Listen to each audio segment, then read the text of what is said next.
اللہ فرماتا ہے ہم پھیر دیتے ہیں ان کے دلوں اور آنکھوں کو.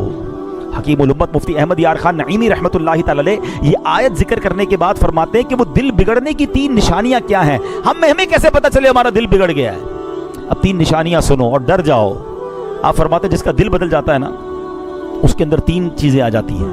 نمبر 1، اس کو اطاعت میں لذت نہیں ملتی ہے، یعنی عبادت میں مزہ نہیں آتا. نماز پڑھے گا تو بور فیل کرے گا، قرآن پڑھے گا تو نیند آنے لگے گی، اجتماع میں آئے گا تو بھاگنے کا جی چاہے گا، ذرا محفل کی طرف کسی نیک کام کی طرف بلاؤ اس کو مزہ ہی نہیں آئے گا، اس کو لگے گا میں قید ہو گیا ہوں، میں پکڑا گیا ہوں، میں پھنس گیا ہوں. اگر میرا کوئی بھائی ایسا ہے پلیز ٹرائی ٹو ریئلائز یہ بیماری ہے اور بڑی خطرناک ہے کہ میں اچھا اب دل کس نے بنایا ہے ذرا مجھے بتائیے گا؟ اللہ نے بنایا اور میرے دل کو اللہ کی یاد میں مزہ نہیں آ رہا. اس کا مطلب کیا ہوا؟ حالانکہ دلوں کا سکون رب نے خود قرآن میں فرمایا ہے الا بذکر اللہ تطمئن القلوب، اللہ کے ذکر میں دلوں کا چین ہے. جب رب نے دل بنایا اور رب فرما رہا ہے دلوں کا چین میرے ذکر میں ہے، مجھے کیوں نہیں مزہ آ رہا؟ کہیں دل بدل تو نہیں گیا؟ کہیں دل پلٹ تو نہیں گیا؟ یہ وہ عذاب ہے جس کے بارے میں لوگ نہیں سوچ رہے. آؤ دوسری بات کی طرف. وہ فرماتے 3 نشانیاں ہیں دل چیک کر لو اگر دل بگڑنے کی. مفتی احمد یار خان نعیمی فرما رہے ہیں، فرماتے ہیں دوسرا گناہ سے خوف نہ کرنا. گناہ کرے اور خوف بھی نہ آئے. ارے باپ رے باپ، ایسے لوگ ہیں جو گناہ کرتے ہیں جیسے مزے کر رہے ہیں. گناہ کی فکر ہی نہیں ہے، ماتھے پر بل نہیں آتا، بلکہ کہتے نا پہلے کے لوگ گناہ کر کے روتے تھے رات میں یا اللہ گناہ ہو گیا. اب گناہ کر کے شیئر کرتے ہیں کہ رات میں نے یہ بدکاری کی، جوا کھیلا، حرام چیز دیکھی ہے، اب تم بھی دیکھو. دوستوں میں بیٹھ کر بتاتے ہیں.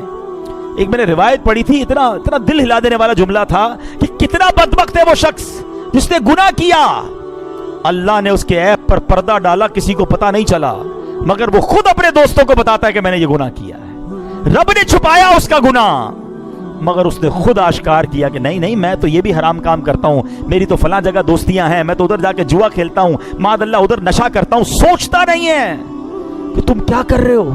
گناہ پر خوف نہ آنا، فرمایا یہ بھی دل بگڑنے کی نشانی ہے. اور تیسری نشانی کہا کسی کی موت سے عبرت نہ پکڑنا.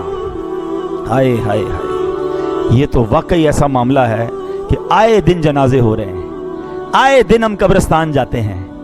کووڈ کے زمانے میں تو کیسے لوگ چلے گئے اور آج بھی روز جا رہے ہیں.